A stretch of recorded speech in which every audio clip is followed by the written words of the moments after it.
Welcome to Liz's 10-minute book review. Wow, wow, wow. Since it's March, we're going to do a double feature. What? We have The Kind Worth Killing and The Kind Worth Saving. The Kind Worth Saving just came out in October. Or, that could be totally wrong. It came out recently. February, I meant. So we'll start with The Kind Worth Killing. I really like this book. I read this book last year, and then I reread it right before I read this one, so I would have some context. So, let's talk about it. This mostly follows a woman named Lily. She is the main character through the whole book. You switch perspectives to other characters, but hers is the only constant. She meets a man, and this man wants to kill his wife because she's cheating on him. Naturally. And Lily has no moral qualms with this. She's like, listen, some people just deserve to die. Some are the kind worth killing, if you will.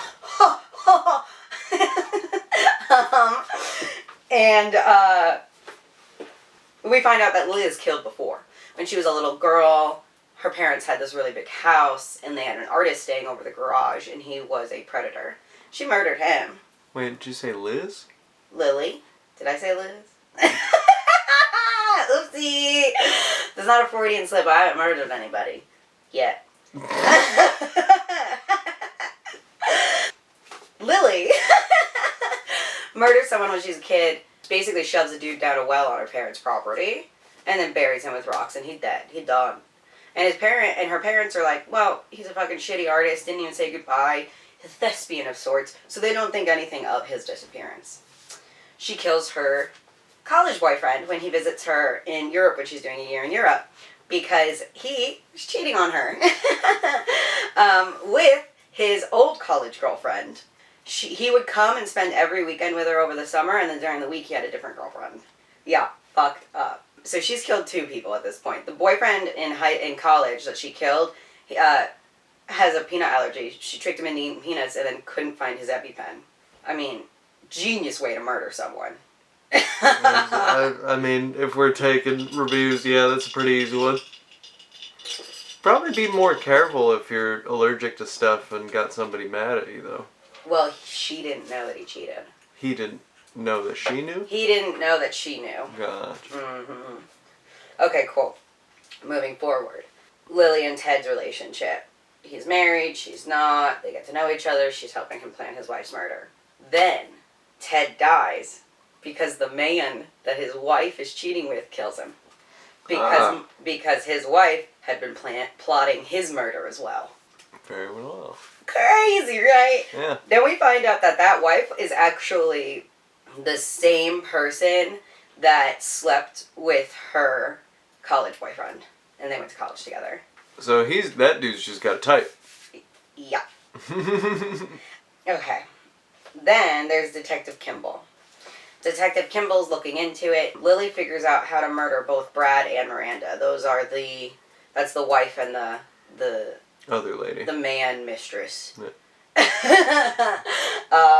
Lily figures out how to murder them. Detective Kimball believes that it's her, but then isn't totally sure. She ends up burying Brad's body in the same well that on her mother's property. Rookie mistake. She gets arrested at some point under suspicion.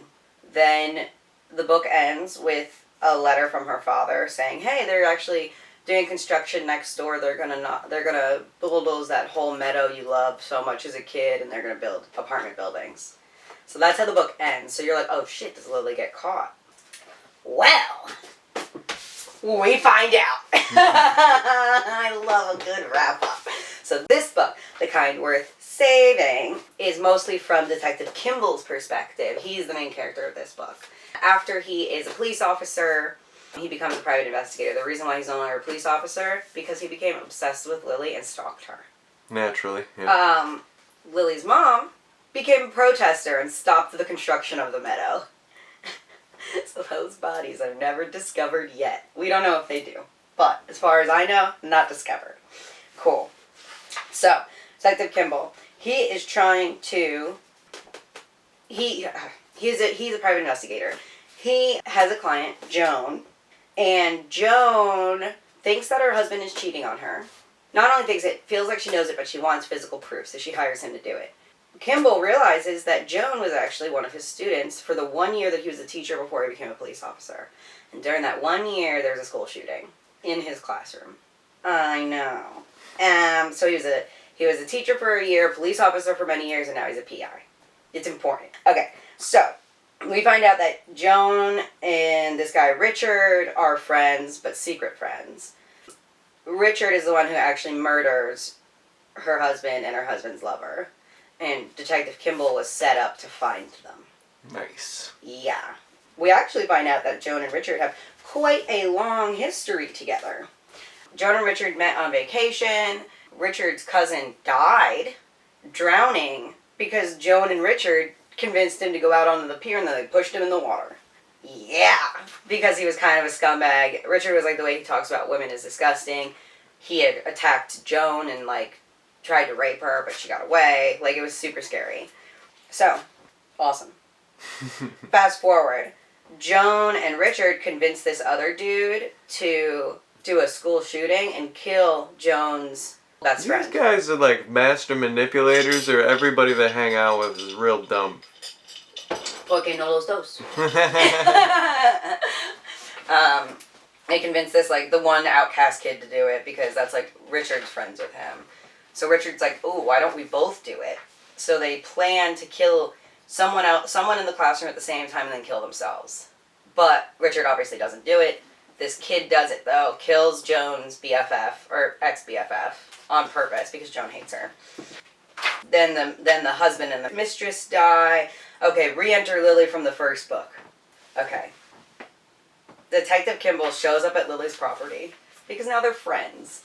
Because he accepted that she definitely killed someone, and she accepted that he was definitely obsessed with her.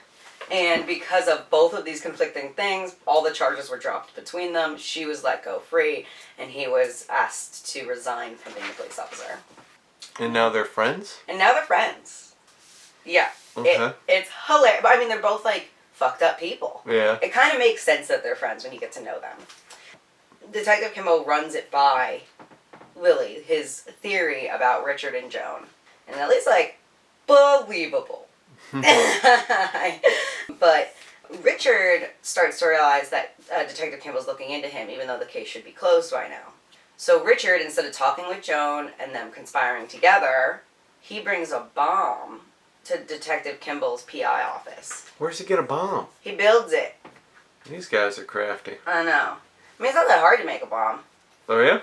You even building a lot of bombs? Googleable. I'm just saying. Like, when you watch murder documentaries, they'll be like, yeah, it was a shitty made bomb. Still a bomb. Yeah, that's fair. Anyways, he leaves his backpack in the PI's office. He realizes it. He picks it up and he's like, fuck, this is heavy. And he goes to bring it back to Richard. Richard's pressing like a key fob. And Detective Kimball throws it down the hallway at the guy and starts to close the door of his office, and the bomb explodes. Kills Richard. Almost kills Detective Kimball. Right. Yeah. Okay. Lily feels like she owes Detective Kimball to figure this out. So she ends up murdering Joan. Yeah. That's a great way to help a friend, I guess. That's how Lily expresses love, apparently. Yeah. It's just murdering people. Yeah, so Lily killed him, and then Dr. Kimball recovers, and he comes to visit Lily at her parents' property again. They go for a long walk, and he kind of tells her that he loves her, and that this is the last time he's going to see her. And this is when the name of the book kind of comes up. How Lily believes that there are people who are worth killing. Detective Kimball believes that there are people worth saving. And he saves Lily. And he saves Lily. From going to jail for all the killing she does. For all the murder, because she's a fucking psychopath. But you like Lily. She's a protagonist. Yeah, You like her. You're like, yo, I kind of see where she's coming from, you know? Okay, cool. I really like The Kind Worth Killing. I would give it 4 stars. Hell yeah. The Kind Worth Saving, lackluster, 2.5. Really? Yeah, the story was alright. I'm happy that I got closure about Lily, but I just wasn't into it the same way. I didn't have the same mystery. I felt like I saw a lot of it coming. Right. So, not as strong of a follow-up. But, like most sequels, right? Like, everybody loved the first Shrek. Still the kind worth saving is Shrek 2, and kind worth killing is Shrek. Yeah. But not as good. Anyways, that's... Thanks for coming to Liz's book review. Wow, wow, wow, wow.